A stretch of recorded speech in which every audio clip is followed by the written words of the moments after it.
Hello അസ്സാം വലൈക്കും. ഇന്ന് ഞാനൊരു പെർഫെക്റ്റ് സേമിയ പായസത്തിൻ്റെ റെസിപ്പി ആയിട്ടാണ് വന്നിട്ടുള്ളത്. ഇതിൽ പറയുന്ന പോലെ ഉണ്ടാക്കുകയാണെങ്കിൽ വെറും 10 മിനിറ്റ് സമയം കൊണ്ട് സിമ്പിളായിട്ട് ഇത് ഉണ്ടാക്കാൻ പറ്റും. അപ്പോൾ നമ്മുടെ ടേസ്റ്റി സേമിയ പായസത്തിൻ്റെ റെസിപ്പിയിലോട്ട് പോകാം. ഇതെങ്ങനെയാണ് ഉണ്ടാക്കാൻ നോക്കാം. ഇതിനായിട്ട് വളരെ തിന്നായിട്ടുള്ള സേമിയാണ് ഞാൻ എടുത്തിട്ടുള്ളത്.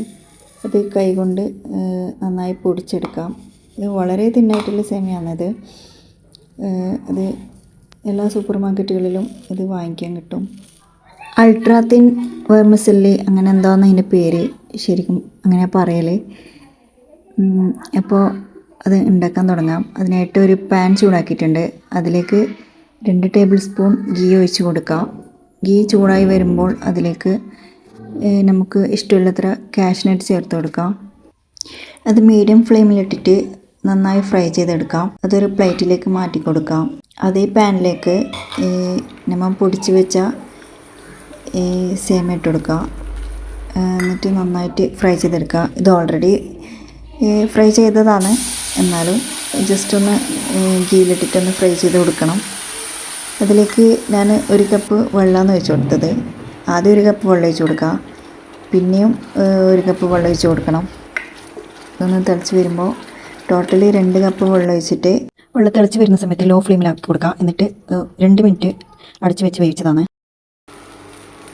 എൻ്റെ മുന്നത് വീഡിയോ കട്ടായി പോയതാണ്. അങ്ങനെ വെന്ത സേമിയയിലേക്ക് ആദ്യം 2 കപ്പ് പാലൊഴിച്ച് കൊടുത്തിട്ടുണ്ട്. നന്നായിട്ട് ഇളക്കി കൊടുക്കാം. വെള്ളത്തിൻ്റെ ചുവയൊന്നും വരില്ല, അത് സേമിയെല്ലാം അത് വലിച്ചെടുത്തിട്ടുണ്ട്. അതിലേക്കാണ് 2 കപ്പ് പാലൊഴിച്ച് കൊടുത്തത്. അത് നന്നായിട്ട് ഇളക്കി കൊടുക്കാം. അപ്പോൾ നമ്മൾ സ്പൂണോട് പ്ലേറ്റിൽ നിന്ന് കോരി കഴിക്കുന്ന സേമിയ ഉണ്ടല്ലോ, അതിൻ്റെ പാകമാണിത്. ആ പാകത്തിലാണ് നിങ്ങൾക്ക് വേണ്ടതെങ്കിൽ ഈ ടൈമിൽ ഫ്ലെയിം ഓഫ് ആക്കി കൊടുക്കുക. എന്നിട്ട് ഒരു പ്ലേറ്റിലേക്ക് മാറ്റി കൊടുത്താൽ കഴിഞ്ഞ് കഴിഞ്ഞാൽ ഇത് തണ്ണി കിട്ടുമ്പം സ്പൂണോട് കോരിയെടുക്കാൻ പറ്റുന്ന പരുവത്തിലാണ് ഉണ്ടാക്കുന്നത്. അപ്പോൾ അങ്ങനെ സേവ് ചെയ്യുക. പിന്നെ ഇപ്പോൾ നമുക്ക് ഗ്ലാസ്സിൽ ഒഴിച്ച് കുടിക്കുന്ന പാകത്തിലാണ് വേണ്ടത്. അതുകൊണ്ട് 2 കപ്പ് പാലൊഴിച്ച് കൊടുത്തിട്ടുണ്ട്. അപ്പം കുറച്ചും കൂടെ ലൂസാക്കി എടുത്തിട്ടുണ്ട് പാലൊഴിച്ചിട്ട്. അപ്പോൾ നിങ്ങളുടെ ഇഷ്ടത്തിനനുസരിച്ചിട്ട് അത് ലൂസാക്കി എടുക്കാം. അങ്ങനെ തിളച്ച് വരുന്ന സമയത്ത് അത് ഏകദേശം വെന്ത സംഭവമാണ്, എന്നാലും ഇത് തിളച്ച് വരുമ്പോൾ അത് ഒന്നും കൂടി ഒന്ന് കുറുകി വരും. ആ ടൈമിൽ ആവശ്യത്തിനുള്ള പഞ്ചസാര ചേർത്ത് കൊടുക്കുക. ഞാൻ 1/2 കപ്പ് പഞ്ചസാര ചേർത്ത് കൊടുത്തിട്ടുണ്ട്. ടോട്ടലി ഞാൻ 1 ലിറ്റർ പാലാണ് എടുത്തത്. ഇതിലേക്ക് 1/2 കപ്പ് പഞ്ചസാരയും 1/2 കപ്പ് മിൽക്ക് മേഡാണ് ചേർക്കുന്നത്. ഈ ടൈമിൽ ഫ്ലെയിം ഓഫ് ആക്കിയിട്ടുണ്ട് ഞാൻ.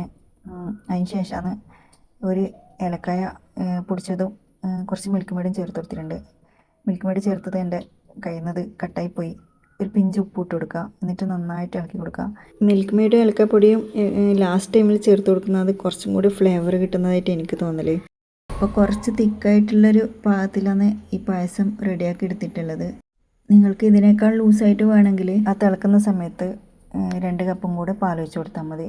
നമുക്ക് എത്രത്തോളം തിന്നാവണം അപ്പോൾ അത്രത്തോളം പാലൊഴിച്ച് കൊടുക്കാം, കുഴപ്പമില്ല. ഒരു 2 ലിറ്റർ വരെ എന്തായാലും ഒഴിച്ച് കൊടുക്കുന്നതിന് വലിയ കുഴപ്പമൊന്നും വരില്ല. ഞാൻ പറഞ്ഞിട്ടുള്ള ഈ 3 രീതിയിലും ഇത് ഉണ്ടാക്കിയെടുക്കാവുന്നതാണ്.